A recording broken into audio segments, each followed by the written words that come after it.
Next question number 33। एक फल विक्रेता कुछ संतरा 10 रुपये में 5 की दर से खरीद कर 15 रुपये में 6 की दर से बेचता है उसका लाभ प्रतिशत कितना है? यानी सीपी कितना है? सीपी यानी 10 रुपये में 5 की दर से खरीदता है और बेचता कैसे है? 15 रुपये में 6 की दर से बेच देता है, 6 की दर से बेचता है। यानी सीपी कितना 10 रुपये में 5 की दर से खरीदता है और बेचता कितने में है? 15 रुपये में 6 के हिसाब से। यानी यदि हम इसको काटेंगे तो कितना हो जाएगा? 5 दूना 10 और ये कितना हो जाएगा? यदि हम रेशियो निकालते हैं तो 3 दूना 6 और 3 पचे 15 है। यानी कितना हो गया? 2:5/2।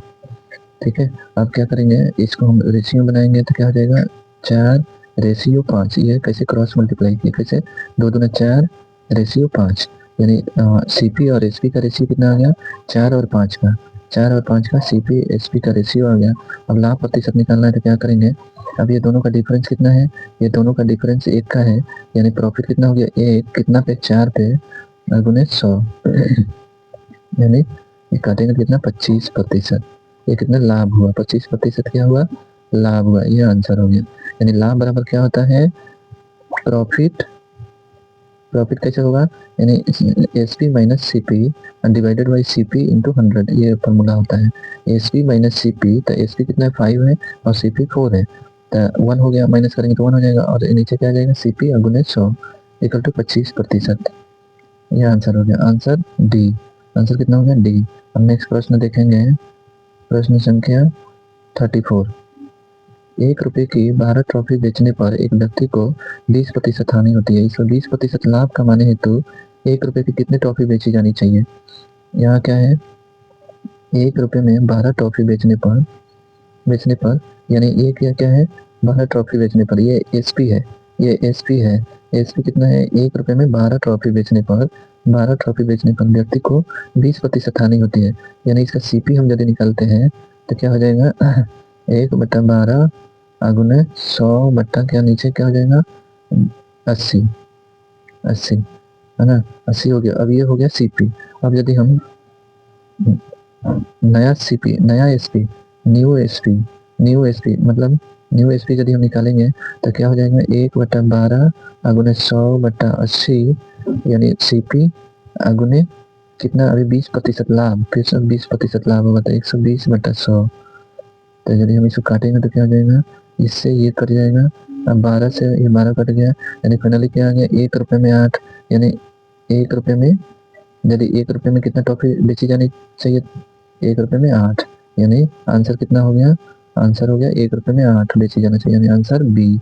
आंसर कितना हो गया? 8 हो गया। इसको हम डायरेक्ट कैसे लिखते हैं? समझाने के लिए हमने ऐसे लिखा, नहीं तो हम क्या करते हैं, यहाँ पे लिखते हैं 1 रुपये में 12 ट्रॉफी बेचने पर एक व्यक्ति को 20% हानि होती है। यानी 20% हानि मतलब 100/80 और फिर ये लाभ होता है। ये क्या बोल रहा है? अब इतना पे उसमें 20% लाभ कमाने हेतु 1 रुपये में कितना टॉफी बेची जानी चाहिए? तो 20% लाभ मतलब 120/100 हम करते हैं और डायरेक्ट इसको काट देते हैं, तुरंत इसका आंसर आ जाता है 1 लाइन में। यानी 1/8 यानी 1 रुपये में कितना? 1 रुपये में 8 टॉफी बेची जानी चाहिए थी। ये आंसर कितना हो जाएगा? 8। Answer B. नेक्स्ट क्वेश्चन पे चलेंगे। Question number 35। 1 रुपये के 20 की दर से बटन बेचने पर एक दुकानदार को 4% हानि होती है। इस पर 20% लाभ कमाने हेतु 1 रुपये के कितने बटन बेचे जाने चाहिए? और यहाँ पे हम लिखेंगे 1 रुपये में 20 की दर से बेच रहा है दुकानदार, तो उसे कितना 4% हानि होती है। यानी हानि कैसे? 100/4% हानि यानी 96 हो गया। अब बोल रहा है इस पे 20% लाभ कमाने हैं तो 1 रुपये में कितने बटन बेचे जाने चाहिए? यानी कितना कमा रहा है? 20% मतलब 120/100। अब इसको काट देंगे तो हमें क्या मिल जाएगा? 1 रुपये में कितने बटन बेचनी चाहिए?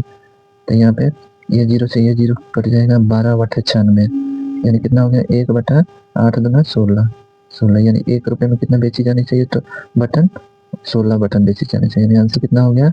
आंसर हो गया 16 मतलब आंसर ए। नेक्स्ट प्रश्न संख्या 36 देखेंगे। बोल रहा है एक खिलौने को 10.8 पैसे में बेचने पर 10% हानि होती है।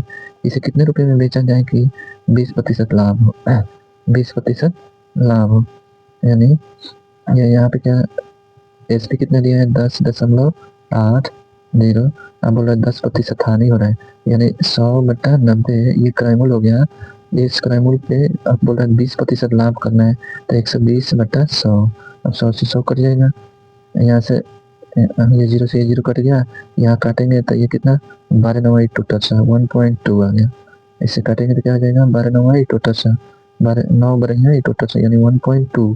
अब क्या बचा 1.2 गुने 12 यानी कि 12 = 44। 12 = 44 और 1 दशमलव के बाद यहाँ 1 अंक के बाद दशमलव आ गया, यानी 14.4 रुपये में बेचना था इसको कितना बेचना था 14.4 रुपये में। यह आंसर हो गया, यानी आंसर कितना हो गया सी। आंसर कितना हो गया सी। Question number 37। एक व्यक्ति एक मेज को 5% हानि पर बेचता है। यदि वह इसे 80 रुपये अधिक में बेचता है तो उसे 5% लाभ होता है। मेज का क्रय मूल्य निकालना है। यहाँ पे एक फॉर्मूला होता है, सीपी निकालना है तो क्या करेंगे, यहाँ पे अधिक में बेचता है तो अधिक मतलब कितना अधिक है 80 बटा नीचे। यदि एक ये मेज पहले वाला हानि पर बेचता है अब बाद में इसको लाभ होता है तो ये जुट जाएगा। यदि इन दोनों जगह पे यदि